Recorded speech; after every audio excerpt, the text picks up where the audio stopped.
it's Dave Joe once again for Punch Out Boxing. Pleased to be joined by Jamie Moore here in Canary Wharf. How are you, Jamie? I'm alright, yeah, you? Yeah, good. Massive fight ahead of us on Saturday night. Who would have thought we're going to be doing it again?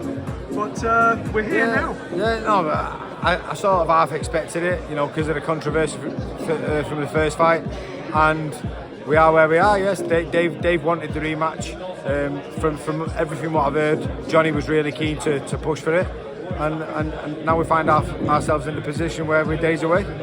I mean, look, the controversy made the fight, so there's going to be, let's just say, more bums on seat on Saturday night.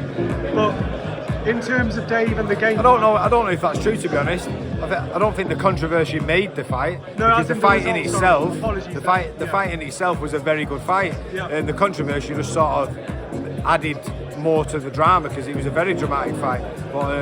But yeah, certainly the outcome was the thing what got everyone talking about it, as well as the action in the fight. And then the reason why we're here is because it was a controversial decision. I don't believe we would have been here if Johnny wouldn't have got the decision, because they would have probably looked at it and going, we need to rebuild him and give him a bit more experience. But because he did, then we are where we are. So it's a good thing for us. I mean, the other thing as well, when it comes to Johnny Fisher, I mean, hats off first of all from taking the rematch straight away, because not many fighters do that. Listen, it takes a lot of balls to come through a fight like he did for the start, because he showed a hell of a lot of heart in that fight. To then go straight back in with Dave after the first time where you've really had your back against the wall, shows a lot of character. So we've always had a lot of respect for Johnny, and I think it goes both ways. It's just this is one of those sports where you have a job to do and you've got to go in there and do it. But Dave's ready. Dave's been training hard. He stayed in the gym right the way through Christmas, straight after the fight. And as soon as the fight got mentioned that we could be going again, he was all for it.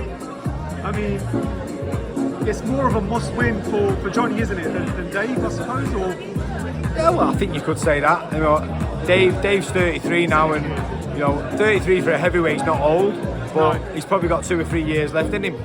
But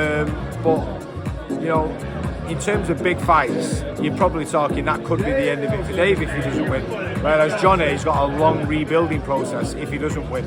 So, but in all honesty, like, Dave Allen's a good fighter, and he's lost to a lot of good fighters. He's got a very good record, and some of the losses on his record are against some of the best in the world. So to lose to Dave Allen isn't a disgrace. So, it's not the end of the world by any stretch of the imagination. It's a rebuilding process, but it wouldn't be the end of the world. No, because loads of people have gone on. You look at Derek Chisora, for example. He's gone on and fought, carried on, and This sport is about bums on seats, excitement, and value for money.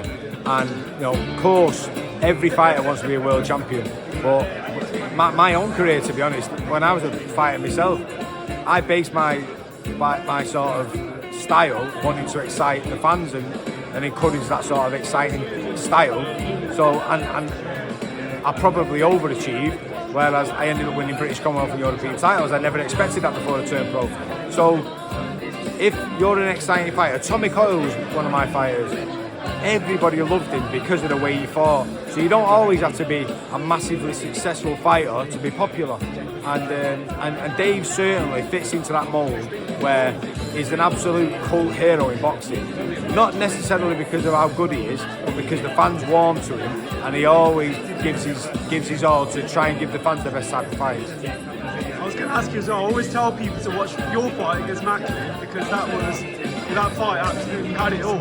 Yeah. My memory's going now. How many years has it been since that? And do you ever watch it back? And that was a mental fight. Yeah, it was 2006, so it's like nearly 20 years ago now. So, but like I hadn't watched it. I watched it about a year ago with my son, and I hadn't watched it for about 8 years then. I think the last time I watched it before that was we had a 10-year anniversary with Matthew. So yeah, I mean, I get PTSD watching it. So it's not the most comfortable of watches, but in all honesty, I feel that's that far removed from my own career now.